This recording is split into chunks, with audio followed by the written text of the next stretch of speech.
Pemerintah berencana mengguyurkan 152,15 triliun rupiah kepada BUMN dalam rancangan upaya pemulihan ekonomi nasional. Bagaimana efeknya ke emiten BUMN? Jurnalis Kompas TV Putri Oktaviani akan mengulasnya langsung dari lantai bursa. Okta, BUMN mana yang disebut-sebut akan mendapatkan suntikan dana ini? 2020. Ya, selamat pagi, my sister dan juga saudara. Benar, tadi kalau dikatakan beberapa BUMN ini rencananya akan mendapatkan suntikan anggaran dari pemerintah, yakni sebesar 152,15 triliun yang memang ini diberikan dalam rangka pemulihan ekonomi nasional. Dan jumlah tersebut ini diberikan dalam bentuk instrumen kebijakan dan juga dukungan lainnya. Tapi memang karena ini masih dalam bentuk rencana, nantinya bisa saja berubah sesuai dengan bagaimana pembahasan dari Presiden Joko Widodo. Dan my sister dan juga saudara, anggaran atau suntikan dana 152,15 triliun rupiah ini rencananya akan diberikan dalam 3 bentuk, yakni yang pertama penyertaan modal negara ini sebesar 25,27 triliun, lalu pembayaran kompensasi dan penugasan yakni 94,23 triliun, dan dana talangan untuk modal kerja yakni 32,65 triliun.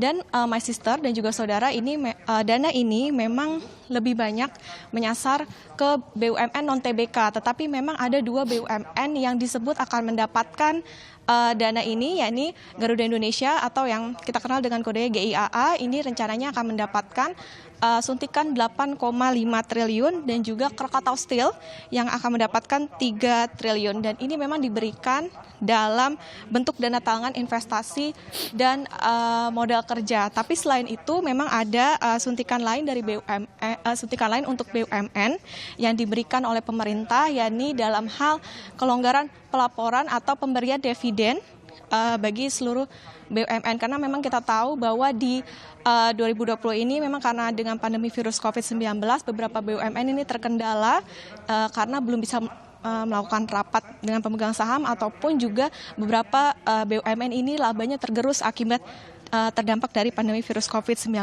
Kalau kami mengutip dari Harian Kontan, Kepala Badan Kebijakan Fiskal atau BKF Kementerian Keuangan, yakni Febrio Kacaribu, memang nantinya akan menjelaskan lebih lanjut, lebih rinci lagi terkait dengan pemberian anggaran ini. Kalau kita melihat, my sister dan juga saudara, yang pasti di kuartal 1 tahun 2020 ini memang ada beberapa BUMN yang sudah terlebih dahulu memberikan laporan keuangan, begitu, jadi memang bisa dilakukan lebih awal, sehingga dividen di tahun 2019 ini juga bisa diberikan lebih awal. Tentunya ini bisa mendongkrak penerimaan negara bukan pajak. Nah, kalau dari catatan dari Kementerian Keuangan sendiri, my sister dan juga saudara, dari total setoran laba BUMN, yakni yang sebesar 23,98 triliun.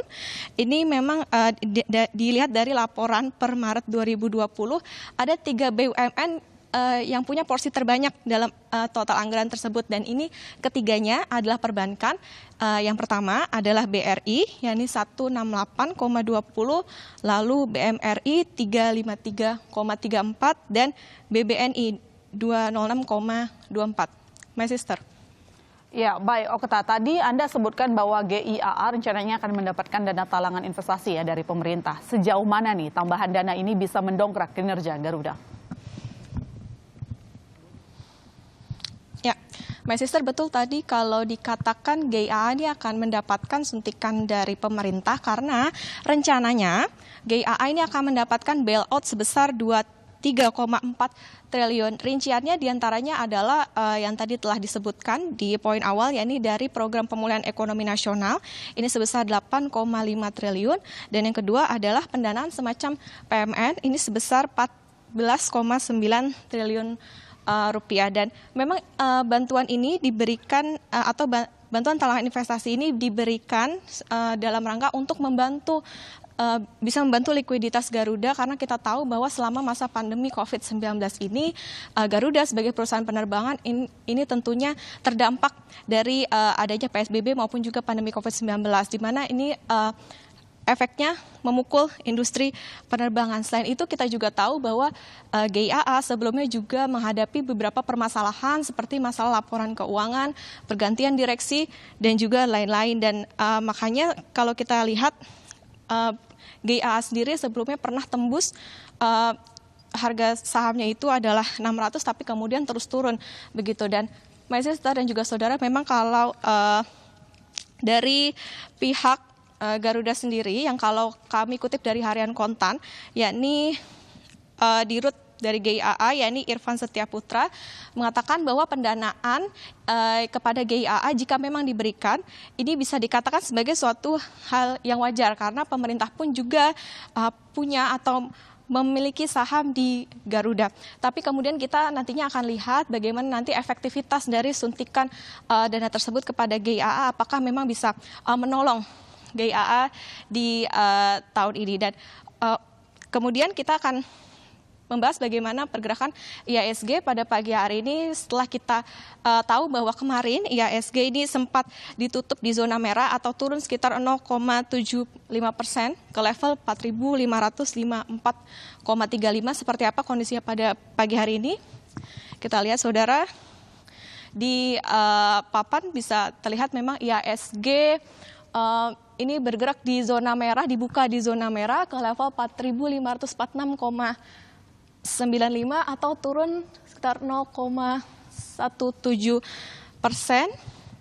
Yang memang ini berarti sejak kemarin sampai dengan hari ini IHSG masih cenderung bergerak di zona merah seperti itu. Dan memang sejumlah sentimen ini masih mempengaruhi kinerja dari IHSG. Setelah kita tahu memang beberapa atau di 2 pekan pertama di bulan Mei ini memang kinerja IHSG belum cukup baik atau masih cenderung naik turun begitu kinerjanya. Dan ini juga masih terkait dengan bagaimana dampak corona mempengaruhi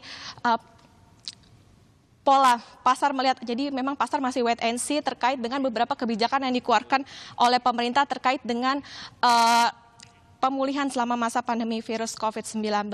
Dan untuk hari ini beberapa prediksi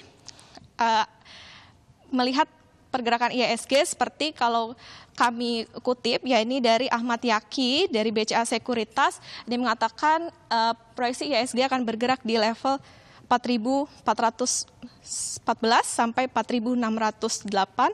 Kemudian William Hartanto dari Panin Sekuritas, yakni IHSG akan bergerak di 4.500 sampai 4.660. Dan Hendriko Gani dari Sukor Sekuritas yang memprediksi IHSG akan bergerak di level 4.400 sampai 4.600. Tapi dari sekian prediksi ini tentunya kita lihat nanti bagaimana kondisi IHSG pada hari ini karena memang dibuka di zona merah. Lalu seperti apa nanti penutupannya pada hari ini, my sister? Ya, baik, terima kasih Okta. Indeks harga saham gabungan masih melanjutkan pelemahan. Kita tunggu apakah nanti suntikan dana ini bisa menggenjot pergerakan IHSG. Terima kasih Okta atas laporan Anda langsung dari Bursa Efek Indonesia.